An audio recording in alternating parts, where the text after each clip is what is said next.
MD আল্লাহ, MD আল্লাহ আপনাকে যুক্ত করা হয়েছে। এমডি আল্লাহ, আপনি বলেন তাহলে। হ্যাঁ, আসিফ ভাই, কেমন আছেন? ভালো আছি, আশা করি আপনিও ভালো। বলেন তাহলে।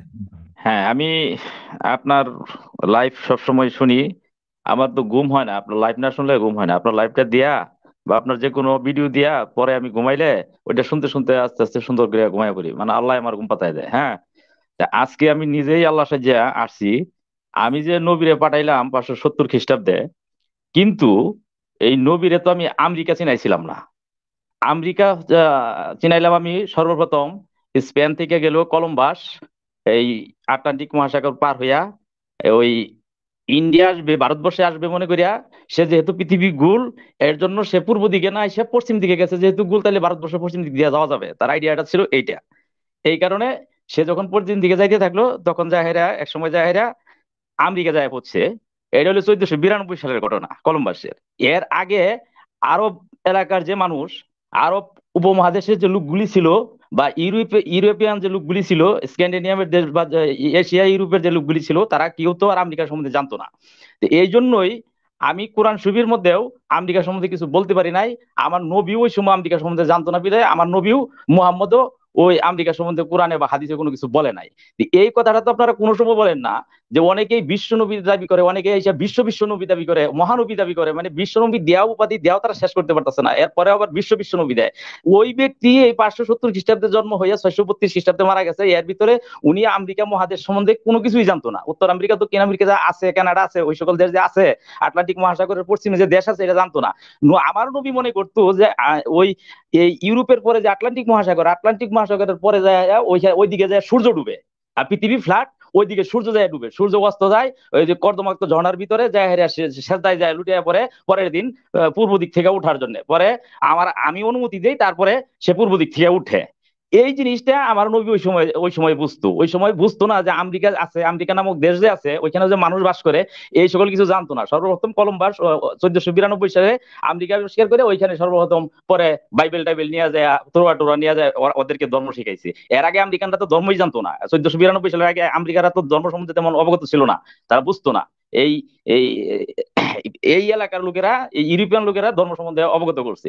এই বিষয়গুলি আপনারা কোনো সময়, এই আমেরিকার বিষয়গুলি কোনো সময় তুলেন না, যে কোরআনে আমেরিকার কথা বলা নাই কেন? আপনার আমি যে নবী পাঠাইলাম, নবী যে আমেরিকা সম্বন্ধে জানে না কিছুই, তার জ্ঞান ছিল না, এই জিনিসগুলি মানুষের কাছে, মূর্খের দলের কাছে আপনারা তুলে ধরেন না কেন?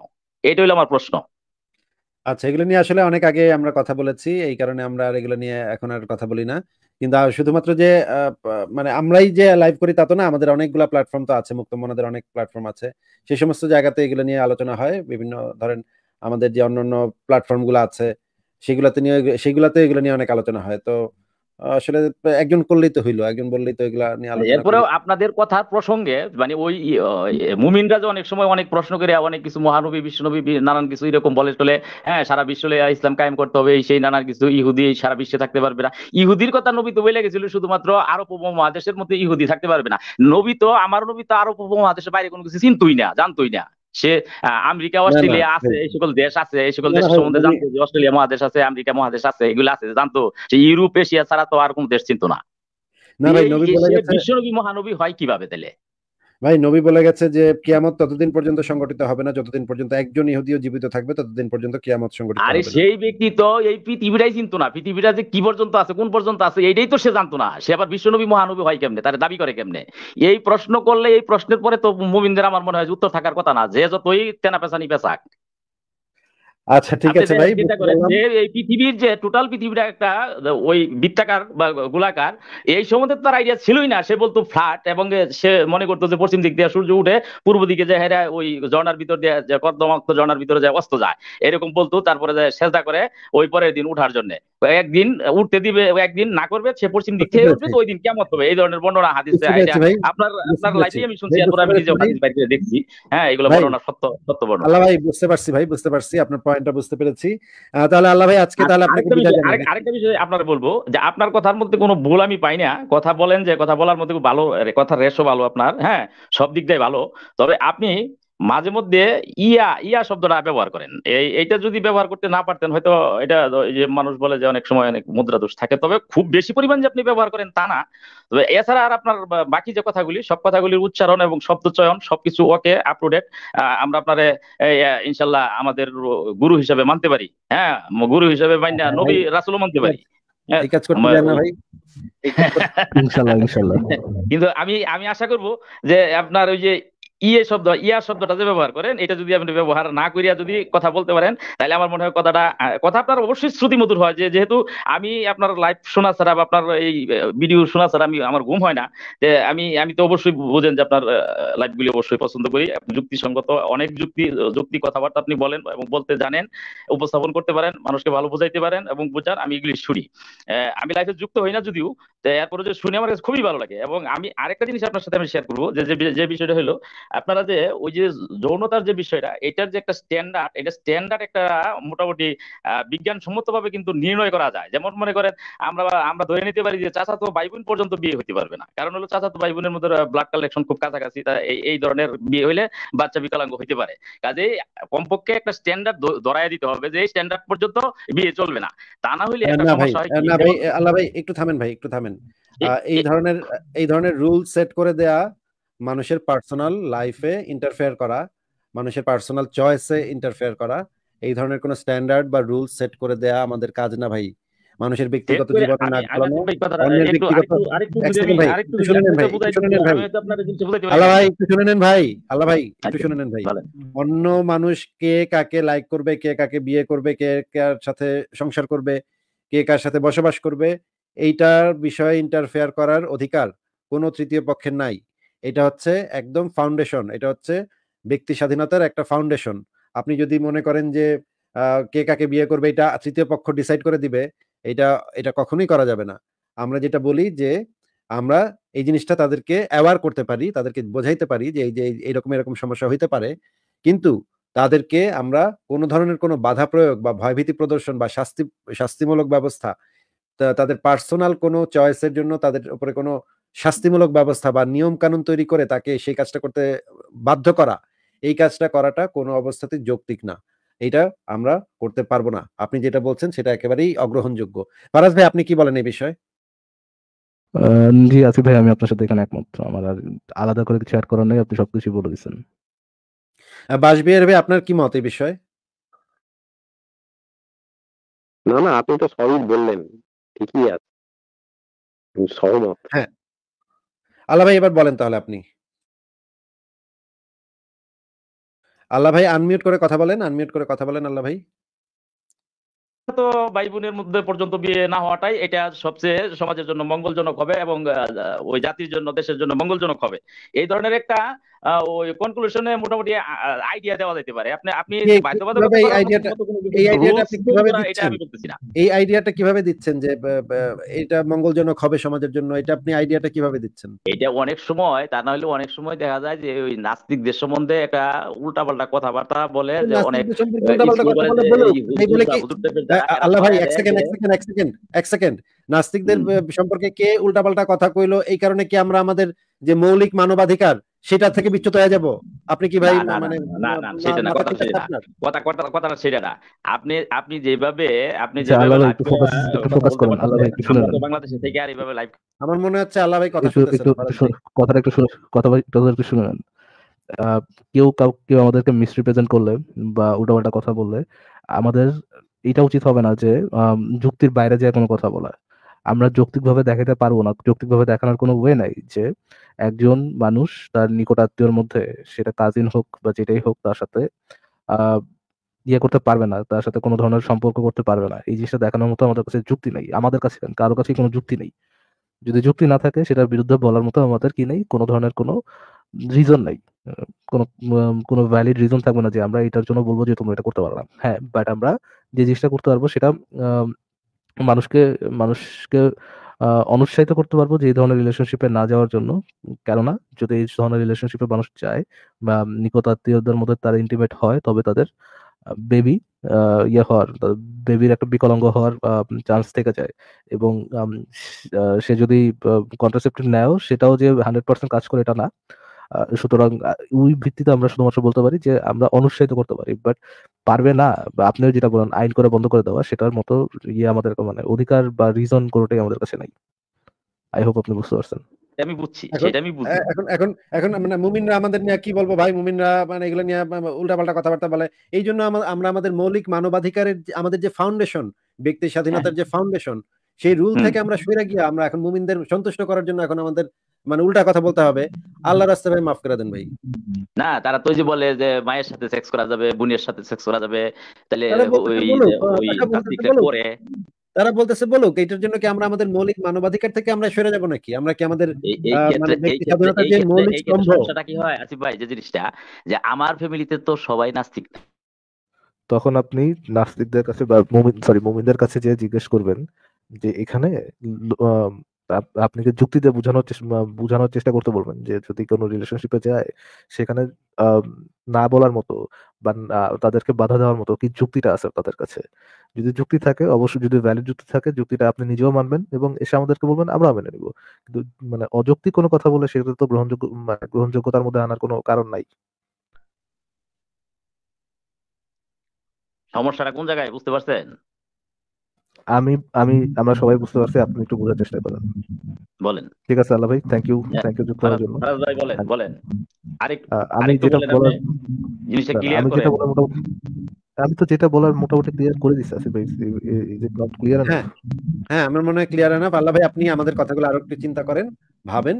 আচ্ছা, হয়তো আপনি বুঝতে পারবেন আমাদের স্ট্যান্ডটা। আপনিও হয়তো এখন বুঝতে পারছেন না, আচ্ছা। হয়তো একসময় বুঝতে পারবেন। আর আপনি একটু আরেকটা চিন্তা বিষয়, করেন। আসিফ ভাই, আরেকটা বিষয় আমি একটু বলি যে আপনারা যে অনেক সময় যে বিগ ব্যাং তত্ত্বতে যায় শেষ পর্যন্ত যেমন যাহেরা জিরোতে যায় পৌঁছেন, কিন্তু এইখানে যে সঠিক ব্যাখ্যাটা, আমিও জানি না সঠিক ব্যাখ্যা কি, তবে এইখানে যে সঠিক সাইন্টিফিক যে ব্যাখ্যাটা, সেই ব্যাখ্যাটা একদম ক্লিয়ার হইতে হবে। কিন্তু আমি দেখছি শেষ পর্যন্ত যায় কোনো ক্লিয়ার হয় না। যেমন তেমন শেষ পর্যন্ত এরকম হয় যে -1 আর +1 সমান 0, জিরো থেকে -1 আর +1 তৈরি করা যায়। শেষে এই পর্যন্ত যায় হেরে আপনারা এরকম যায় আর ঠেকেন। কিন্তু এরপরে আমার কাছে কেন জানি ক্লিয়ার হয় না জিনিসটা। এরপরে যদি আরেকটু ক্লিয়ার করা যেত তাহলে আমার মনে হয় আরো বেটার হইতো। আচ্ছা, আমরা তাহলে এটা চেষ্টা করতে পারি একটা লাইভে যে এই বিষয়গুলো আরো ক্লিয়ার করতে। ঠিক আছে আল্লাহ ভাই, আমরা এটা চেষ্টা করব। ভবিষ্যতে আমরা আরো বিস্তারিত ভাবে এই জিনিসগুলো আলোচনা করার চেষ্টা করব। আচ্ছা, তাহলে আজকে আচ্ছা আপনাকে ভাই, বিদায় আপনারা জানাই। যদি সঠিকভাবে এই প্রচার প্রসারণা যদি না করতে পারেন, তাহলে আমি পৃথিবী ইতিমধ্যেই ধ্বংস করে দিব। যেহেতু আমি আচ্ছা, আল্লাহ, ধ্বংস করে দিয়েন আমি ভাই। তো আর আমাকে সর্বশক্তিমান। হেদায়েত দিয়েন, ঠিক আছে? আমাদের আচ্ছা, সবাইকে ঠিক হেদায়েত আছে। দিয়েন। হ্যাঁ, ঠিক ঠিক আছে আছে। ভাই, ভালো থাকবেন। হ্যাঁ, হ্যাঁ। আপনি একটু লা ইলাহা ইল্লাল্লাহু মুহাম্মাদুর রাসূলুল্লাহ পড়েন, তাইলেই মোটামুটি হেদায়েত এসে যাবেন। আচ্ছা, ঠিক আপাতত। আছে, পড়বো নিশ্চয়ই। ভালো লাগে। আচ্ছা, আচ্ছা, ঠিক আছে, ঠিক আছে। Bye bye. ঠিক আছে ভাই, বাই বাই। ফারাজ ভাই, এই জিনিসটা আমি মানে মানে বারবার বলতে অনেক নাস্তিকও দেখি মানে মুমিনদের সাথে গিয়া ইয়া হয়ে যায়, এবং তারা দেখি মনে করে যে এখন মানে ইয়া করতে হবে, আমাদের মৌলিক মানবাধিকার থেকে সরে আসতে হবে। মুমিনদের অপপ্রচার থেকে ইয়া করার জন্য, গা বাঁচাবার জন্য আমাদের মৌলিক মানবাধিকার থেকে সরে আসতে হবে। এই কি কথা ভাই? আমি তো বুঝি না। মানে এই নাস্তিকরা কি, যারা এরকমের নাস্তিক, তারা কি এই জিনিসটা বোঝে না যে এটা একটা ব্যক্তি স্বাধীনতার মূল স্তম্ভের বিরুদ্ধে চলে যাচ্ছে একজন মানুষের? তর্কে জিতাই তো মূল না, মূল গোল না। কথার মধ্যে সেন্স থাকতে হবে, রিজন থাকতে হবে। আমরা তো এই পর্যন্ত কোনো রিজন পাই না যে এটার উপর বেস করে বলতে পারবো যে এটা অনৈতিক। অনৈতিক বলার মতো কোনো রিজন তো আমরা পাচ্ছি না। মানে কোন রকমে তর্কে তর্কে জিততে আইলি কি হইলো? মানে তর্কে একটা গোঁজামিল দিয়ে চলে আসলাম, বইলা আসলাম, এটা ঠিক আছে। এটা করলে কি আমরা মানে আমরা তাইলে নিজেদের কাছে আমরা মানে ইয়া হব কিভাবে? পরিষ্কার হব কিভাবে? এটা তো একটা ডিসঅনেস্ট পজিশনে আমাদের চলে যেতে হবে, তাই না? সেটাই আছে ভাই। যদি আমাদের কাছে আমরা কোনো তো আর রিজন না নিজেদের থাকে, যদি আমাদের কাছে কোনো যুক্তি না থাকে, তাহলে কোন যুক্তিতে আমরা এই জিনিসটার বিরুদ্ধে একটা আইন করব যে এটা করতে দিব না, করলে শাস্তি দিব? না, কিভাবে? নাকি আমাদেরকে অন্ধবিশ্বাস করতে হবে? মানে একদম মানে কি যে বলবো, এগুলা কিছু বলার মতো আর মুখ নাই। অনেককে দেখি যে এগুলা বিশেষ করে মুমিনদের, তাদের লক্ষ্য হচ্ছে মুমিনদের সাথে তর্ক করতে হবে, মুমিনদের সাথে তর্কে জিততে হবে। আরে মুমিনদের সাথে তর্ক জেতা তো আমাদের মূল উদ্দেশ্য না। আমাদের মূল উদ্দেশ্য তো এই যে যৌক্তিক যে পজিশনটা, সেখানে থাকা, সেটা হোল্ড করা, সেটাতে অবস্থান করা। আপনি যদি যুক্তি দেখাতে পারেন তাইলে তো আমরা অবশ্যই মেনে নিব। কিন্তু যুক্তি ছাড়া আপনি মানে একটা আইন করবেন, আহ মানে মানুষের ব্যক্তিগত জীবনে আপনি ইন্টারফেয়ার করবেন, এটা কিভাবে সম্ভব? সেটাই ওনাকে বোঝানোর তো চেষ্টা করলাম আসিফ ভাই, আপনি করলেন, আমি করলাম। যদি এটা বুঝতে পারেন, ভেবে দেখেন, তাহলে হয়তো বা বুঝতে পারবেন। আর যদি ভেবে না দেখেন, মুমিনদের সাথে জিততে হবে এই টেন্ডেন্সি রাখে, তাহলে হয়তো বা বুঝতে পারবেন। আর ঠিক আছে, তাহলে পরের জনকে যুক্ত করি। ভব ঘুরে পথিক, আপনাকে যুক্ত করা হয়েছে, আপনি বলেন তাহলে। ধন্যবাদ ভাই যুক্ত করার জন্য। আমার একটা রেফারেন্স সম্পর্কে জানার ছিল, যদি অনুমতি দিতেন জিজ্ঞেস করতাম। হ্যাঁ হ্যাঁ, বলেন। নবী মুহাম্মদের যে মুতা বিবাহের রেফারেন্স, সেটা সম্পর্কে একটু কথা ছিল। যদি মানে এ বিষয়ে একটু দেখাতেন, যে রেফারেন্সটা আমি পাচ্ছি না।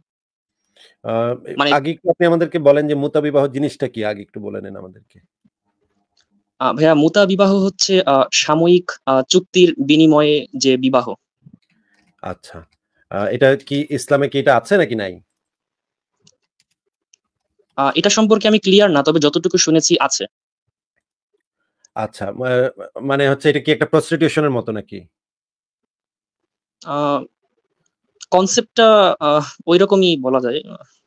একটু আমাদেরকে একটু এক্সপ্লেন করেন তো, যে মুতা বিবাহটা ধরেন একজন মুমিন মুতা বিবাহ করতে গেল, কিভাবে করবে সে, ঘটনাটা কিভাবে করবে, একটু বুঝায় বলেন তো। মানে ভাইয়া, সাময়িক সময়ের জন্য বিবাহ, মানে তাকে মোহরানার বিনিময়ে কিছু নির্দিষ্ট সময়ের জন্য তাকে বিবাহ করা, পরবর্তীতে তালাক দেয়া, এটা। টাকার বিনিময়ে? হ্যাঁ, মানে মোহরানা। মনে করেন যে 10,000 টাকা দিলাম একটা মেয়েকে, এক রাতের জন্য ভাড়া করলাম। ভাড়া করে এক রাত আমরা, মানে তারা খুব মৌজ মাস্তি করলো, সকালে বিয়েটা ভেঙে গেল নাকি, তালাক হয়ে, অটো তালাক হয়ে গেল, এটা কি তো মুতা বিবাহ বলে নাকি? হ্যাঁ ভাইয়া, এটা। এবং এই জিনিসটা কি অ্যালাউড, ইসলামে কি অ্যালাউড নাকি এটা হারাম? একটু পরিষ্কার করেন আগে। এটা আমি শিওর না, মানে তবে যতটুকু জানতে পেরেছি কোরআন হাদিস আপনার ওয়েবসাইটে লেখা পড়ে যতটুকু বুঝলাম, এটা জায়েজ। আচ্ছা, তাহলে যদি জায়েজ হয়, তাহলে যদি নবী করে তাহলে সমস্যাটা কোথায়? এটা তো হালাল। কিন্তু এ ব্যাপারে তো রেফারেন্স পাওয়া যায় না, এই জন্য একটু কথা ছিল আর কি। রেফারেন্স পাওয়া যায় না? আপনি কি সংশয়.com এর ওই লেখাটা পড়েছেন, আমার এই বিষয়ক লেখাটা? জি ভাইয়া, পড়েছি। ওই যে অংশটা ছিল, নবী মুহাম্মদ কি মুতা বিবাহ করেছিলেন, ওই যে হ্যাঁ, ইসলামী বুক সেন্টার থেকে যে পাবলিশটা হয়েছিল বই, হ্যাঁ। সেখানে দেখলাম যে অনুবাদটা ভুল ছিল আর কি। অনুবাদটা ভুল ছিল মানে? আপনার কাছে কি প্রমাণ আছে যে অনুবাদটা ভুল ছিল? সেই আ সেই অনুবাদের কি নতুন সংস্করণ বের হয়েছে? না ভাইয়া, তবে sunnah.com এবং hadithbidi.com এ দেখলাম যে একটু মানে ওখানে মুতাহ বিবাহ নেই, কিন্তু হজ্জে হজ্জে কি বলে, মুতাহ হজ শব্দটা রয়েছে। আচ্ছা। আ মানে আপনি বলতে চাচ্ছেন যে আমি আ এই গতদিনও এই বিষয়ে একজন এসেছিলেন। তাকে আমি একটা বলেছিলাম যে সে এই বিষয়ে কি বলতে চায়। আপনি কি সেই চ্যালেঞ্জটা একটু নিবেন দয়া করে? যে আপনিও কি একই কথা বলতে চাচ্ছেন কিনা, যে আমি ইচ্ছাকৃতভাবে এডিট করে হাদিসটা ভুল দিয়েছি, এটা কি আপনি বলতে চাচ্ছেন? না না, এখানে আপনার ভুলটা না, এখানে রেফারেন্সটা যারা লিখেছে ইসলামী বুক সেন্টার থেকে প্রকাশিত বই, সেখানে তারা ভুল করেছে, এবং sunnah.com এবং hadithbidi.com যেটা পেয়েছি সেটার সাথে এটা মিলছে না, অর্থাৎ সেখানে অনুবাদে ভুল হয়েছে। এবং আপনাকে একটা রেফারেন্স দিচ্ছি, সেখানে কিছু ইসলামিক authors.com সেখান থেকে পাওয়া গেছে যে এখানে নাকি অনুবাদটা ভুল করেছিল, মুসনাদে আহমদের যে ওই সংস্করণটা ছিল, পরবর্তীতে তারা ঠিক করে নিয়েছে, পরবর্তী সংস্করণ অনেক পরে। আচ্ছা, এরা কি এই যারা হচ্ছে এই বইটা প্রকাশ করেছিল মুসনাদে আহমদ, তাদের কাছ থেকে কি কোনো এই বিষয়ে বিবৃতি আপনার কাছে আছে?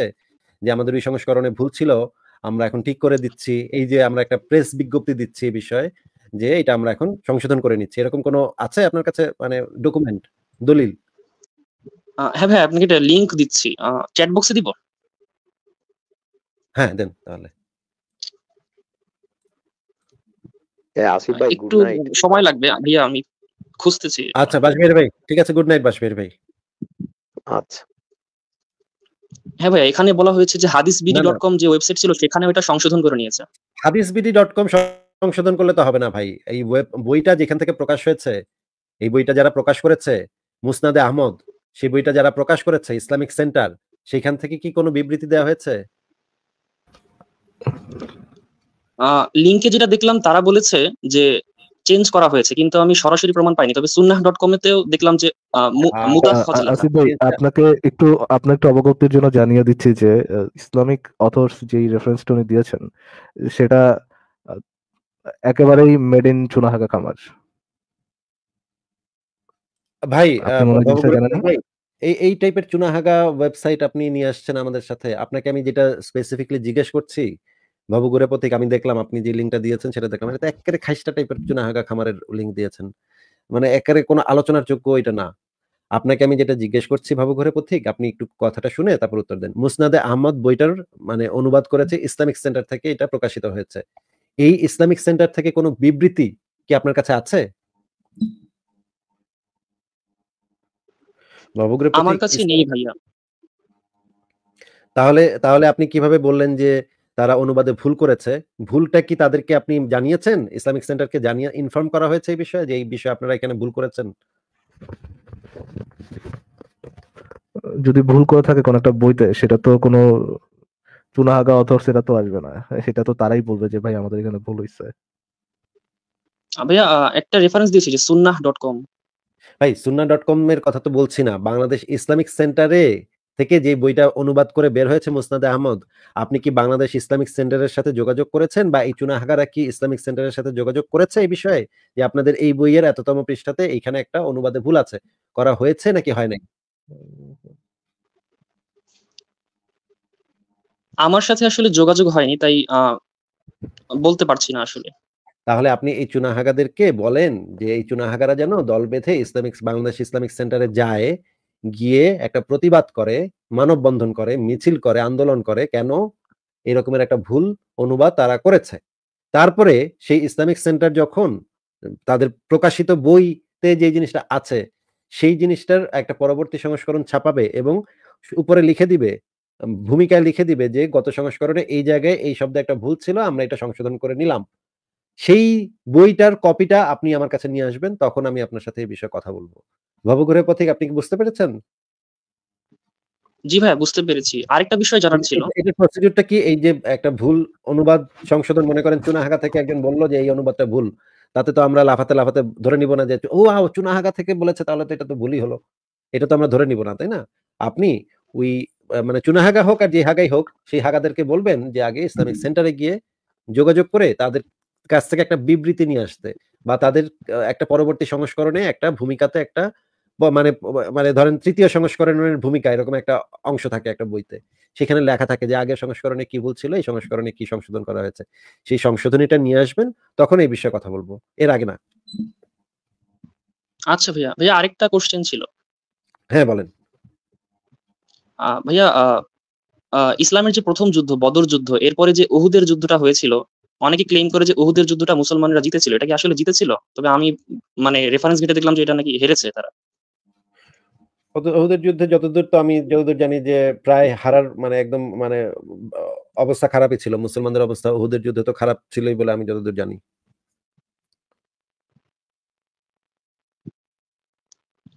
ও আচ্ছা।